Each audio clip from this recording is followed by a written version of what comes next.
हो जगाई रे गई ना। 1 2 1 2 3 4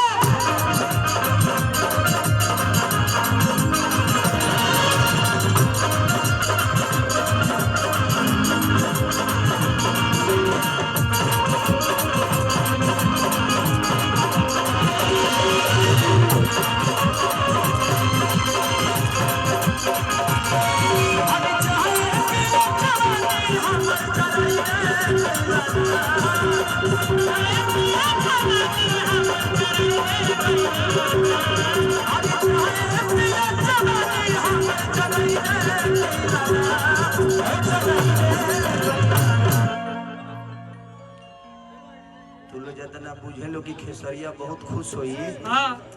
ऐसा कोनो बात नहीं खे। अब तू लोग पूछते बड़ो कि हम कहाँ से तकलीफ में हो होला। जिंदगी में मेरे लिए पूरी दुनिया हो सकती है, लेकिन मैं अपनी फैमिली के लिए पूरी दुनिया हूँ। और मुझे कभी इस बात का ग्लानि नहीं हुआ कि सारी लाल दुनिया के लिए स्टार हो सकता है, एक कलाकार हो सकता है, लेकिन अपने घर का ये बेटा ही है, अपने पत्नी का पति ही है, अपने बच्चों का पिता ही है। और मैं ऐसे ही रहना भी चाहता हूँ कि ताकि बाकी जीवन में तो चलते रहता है सब, केहू आई केहू जाई केहू इतना रास्ता हो, जरा चढ़े के बहुत चढ़ो, जरा उतरे के बहुत उतर हो। हमरा का दिक्कत बा, हमरो ठीक लगेला कबो कबो, लेकिन कबो कबो बड़ाया ददी भाई।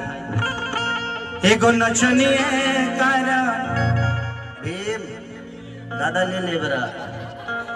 एगो नचनिए कारा नचनिया